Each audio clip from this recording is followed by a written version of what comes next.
Hi விவாஸ், எல்லோருக்கும் வணக்கம். இன்னைக்கு பாண்டியன் ஸ்டோர் தொடர்கதையில் மீனாவும் மயிலும் ரெண்டு பேரும் கோயிலில் சந்தித்து பேசுகிறாங்க. பேசிக்கிட்டே இருக்கும்போது மீனா கேட்குறாங்க, அக்கா நீங்கள் எப்படி இருக்கீங்க அப்படின்னு கேட்குறாங்க. மயில் அதுக்கு நல்லா இருக்கேன் மீனா, உனக்கு ஒன்று தெரியுமா, இப்போல்லாம் என்னுடைய தேவைக்கு நான் யாரையும் எதிர்பார்க்கறது இல்லை, நானே வாங்கிக்கிறேன் தெரியுமா.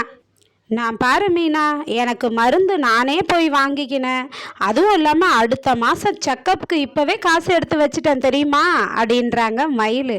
பரவாயில்லக்கா, ரொம்ப சந்தோஷங்க்கா அப்படின்றாங்க மீனா. அப்புறம் மீனா கேட்குறாங்க மயில, அக்கா மாமா நேற்று திட்டுனாரு, அதுக்கு ரொம்ப வருத்தப்பட்டீங்களா நீங்கள் அப்படின்னு கேட்குறாங்க. அதுக்கு மயில் சொல்கிறாங்க, இல்லை மீனா, நான் வருத்தம்லாம் படலை, ஆனால் அவர் வருத்தப்படுற மாதிரி நானும் நடந்துக்கிட்டேன்ல, அது மாதிரி ரொம்ப தப்பு பண்ணிட்டேன் தானே நான், அதனால் அவர் கோபமாக பேசினார். ஆனால் மீனா, வாய்க்கு வாய் அவர் நீ ரொம்ப ஜாலியாக இருக்க, நீ சந்தோஷமாக இருக்க, நீ ஜாலியாக இருக்க, சந்தோஷமாக இருக்க அப்படின்னு சொன்னார் மீனா. நான் ஜாலியாவா இருக்கேன், சந்தோஷமாவா இருக்கேன், நீ சொல்லு அப்படின்றாங்க மயில். அதுக்கு மீனா சொல்கிறாங்க, ஆமாக்கா, இப்போ உங்கள் முகத்தில் ஒரு பொலிவு தெரியுது, ஒரு சந்தோஷம் தெரியுது, அது உண்மைதான்க்கா அப்படின்னு சொல்கிறாங்க மீனா. சரி மீனா, நம்ம வேலைக்கு கிளம்பலாம், டைம் ஆகிடுச்சின்னு சொல்லிட்டு வேலைக்கு கிளம்புறாங்க. கோயிலை விட்டு வெளியே வராங்க. இதை செந்தில் ஆட்டோ பிடிச்சி மீனாவை ஃபாலோ பண்ணிக்கிட்டே பார்த்துடுறாருங்க. மயில் கிட்ட பேசினது. கோயிலுக்கு வெளியே வந்ததும் மீனாவை பார்த்துட்டு மீனா அப்படின்னு கத்துறாருங்க செந்தில். உடனே மீனாக்கா, ஐயோ இவருக்கு தெரிஞ்சு போச்சு போல இருக்கே அப்படின்ட்டு, என்னங்க அப்படின்றாங்க. எதுவும் தெரியாத மாதிரி நடிக்காத, அப்படியே நீ என்ன அவங்ககிட்ட பேசிகிட்டு இருக்க மயில் கூட, இதுக்கு தான் நீ பொய் சொல்லிட்டு வந்தியா, இட்லி ஊற்றி வச்சுருக்கேன், காஃபி போட்டு வச்சுருக்கேன், நீங்கள் நல்லா தூங்குங்கன்னு சொல்லிட்டு வந்தேன், ஆனால் இங்கே பார்த்தா யாரை பிடிக்காதோ, யாரை நம்ம குடும்பத்துக்கு ஆகாதோ அவங்க கூட பேசிக்கிட்டு இருக்க, நீ எவ்வளோ பொய் சொல்லியிருக்க அப்படின்னு சொல்லிட்டு சொல்றாரு. ஏங்க, நான் சொல்கிறத கேளுங்க, இங்கே கத்தாதீங்க, வாங்க வீட்டுக்கு போய் பேசிக்கலாம், எதுவாக இருந்தாலும்னு கூப்பிடுறாங்க மீனா. அப்போ கூட முடியாமல் கத்துறாரு அவர் பயங்கரமாக. கத்துனதும், ஏங்க இப்போ வாங்க வீட்டுக்கு போய் பேசிக்கலான்னு சொல்லிட்டு ஒரு ஆட்டோ பிடிச்சி கூட்டிகிட்டு போயிடுறாங்க செந்தில. அதுக்கப்புறமா கதிர் அவங்க மாமனாரை திருச்சி ஹாஸ்பிட்டலுக்கு கூப்பிட்டு போகிறாருங்க, கேன்சர் இருக்கிறதுனால. அப்போ கதிர் என்ன கேட்குறாருன்னா அவங்க மாமனார்கிட்ட, நீங்கள் காலையில் சாப்பிட்டீங்களா, நானும் சாப்பிடலை, ஒரு டீ ஆச்சு குடிக்கலாமா அப்படின்னு சொல்லி கேட்குறாரு. அதுக்கு அவங்க மாமனார், இல்லைப்பா எனக்கு வேண்டாம், நீ குடி அப்படின்றாரு. இல்லை மாமா, அதாவது நீங்கள் திருச்சிக்கு போகிறேன்னு சொன்னீங்களே, இதை வீட்டில் சொல்லிட்டு வந்தீங்களா அப்படின்னு கேட்குறாரு. இல்லை, யாருக்கிட்டேயும் நான் சொல்லலை, எங்கே போகிறேன்னு கேட்டாங்க, திருச்சிக்கு போகிறேன் ஒரு வேலையா அப்படின்னு மட்டும் சொல்லிட்டு வந்தேன் அப்படின்னு சொல்லிட்டு முத்துவேல் சொல்கிறாருங்க.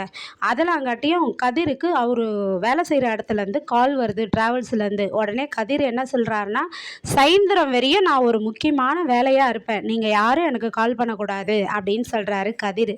அதுக்கு முத்துவேல் சொல்கிறாரு, வேலை அதிகமாக இருந்தால் ஏன் லீவ் போட்டு நீங்கள் வரணும், வேலை தான், பிஸ்னஸ் தான் முக்கியம் இல்லையா அப்படின்னு சொல்கிறாரு முத்துவேல். அதுக்கு கதிர் சொல்கிறாரு, வேலை முக்கியம்தான், ஆனால் வேலையை விட நீங்கள் ரொம்ப எனக்கு முக்கியம் அப்படின்னு சொல்கிறாரு.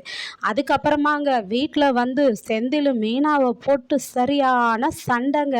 அந்த பொய் சொல்கிறவங்களோட சேர்ந்துட்டு நீயும் பொய் அதிகமாக சொல்கிற, ஏன் மீனா இப்படி பொய் சொல்ல ஆரம்பித்த, நீ மயிலாக்கா ட்ரைனிங் கொடுத்தாங்களா உனக்கு அப்படின்ட்டு சொல்லி கேட்குறாரு. உடனே மீனாவை வீட்டை விட்டு வெளியே போ அப்படின்றாரு. ஏங்க என்னங்க பேசுகிறீங்க அப்படின்றாங்க. நீ வீட்டை விட்டு வெளியே போ, எனக்கு உன் கூட வாழ பிடிக்கல அப்படின்றாரு. உடனே மீனா சொல்கிறாங்க, நான் ஏன் வீட்டை விட்டு வெளியே போனோம், இது என் வீடு, என் ஆஃபீஸில் என் வேலையில் எனக்கு குவார்ட்டர்ஸ் கொடுத்தாங்க, இந்த வீடு என்னோட வீடு அப்படின்னு சொல்கிறாங்க மீனா. நீங்கள் வெளியே போங்க அப்படின்றாங்க. உடனே செந்தில் கோச்சிக்கிட்டு அவங்க வீட்டுக்கு வந்துடுறாருங்க. வீட்டுக்கு வந்ததும் அவங்க அம்மா கோமதி கேட்குறாங்க, வாடா செந்தில், எதாடா மீனா அப்படின்னு கேட்குறாங்க. அவளை பற்றி கேட்காதம்மா, அவளை பற்றி கேட்டினா எனக்கு கெட்ட கோவம் வரும்ன்றாரு. ஏன்டா உனக்கும் அவளுக்கும் சண்டையா அப்படின்னு சொல்லி கேட்குறாங்க.